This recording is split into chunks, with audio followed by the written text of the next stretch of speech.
తెలంగాణ రాష్ట్రంలో కాళేశ్వరంలో సరస్వతి పుస్తకాలు రావడం చాలా సంతోషకరం, చాలా ఆనందకరం.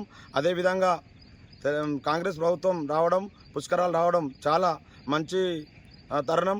అదేవిధంగా ఏం జరిగిందంటే అక్కడ రేవంత్ రెడ్డి గారి మన తెలంగాణ ముఖ్యమంత్రి ఈరోజు ముఖ్యమంత్రి రేవంత్ రెడ్డి గారు సభ పెట్టిన సమయంలో అదేవిధంగా మన శ్రీధర్ బాబు గారు మన తెలంగాణ రాష్ట్ర మంత్రి శ్రీధర్ బాబు గారు మన పెద్దపల్లి కాన్స్టిట్యున్సీ పెద్దపల్లి పార్లమెంటు సభ్యులు కాకా వెంకటస్వామి మన్మడు మన వంశీ కృష్ణన్న గారి ఫోటో పెట్టకపోవడం, పిలువకపోవడం చాలా బాధాకరం.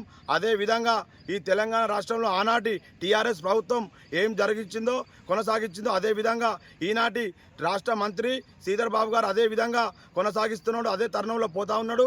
అదేవిధంగా ఆ గడీలు కేసీఆర్ గడీలు ఆనాడు ఎట్లా బద్దలు పలగొట్టామో దళితులం మేమందరం దళితులం కలిసి ఈరోజు కూడా మంత్రి గారు నీ గడీలు బద్దలు పలగొట్టేందుకు మేము ఖచ్చితంగా దళితులం అందరం ఏకమై మా వంశకృష్ణ గారిని పిలవకపోవడం, ఫోటో పెట్టకపోవడం, అదేవిధంగా మా దళితులల్లో మా పెద్దపల్లి కాన్స్టిట్యున్సీ నుంచి మా ఎంపీ పార్లమెంట్లో ఒక్కడే దళిత ఎంపీ ఉన్నందు అవమానపరచడం, మీరు కీచపరచడం, మీరు అనగదొక్కడం చాలా బాధాకరం. నీకు సరి అయిన బుద్ధి చెప్తాం, కర్రు కాల్చి వాత పెడతాను రెడీ ఉన్నాం, దళితులు అందరం ఏకమై. నువ్వు మమ్మల్ని దళితులను చిన్న చూపు చూస్తా ఉన్నావు.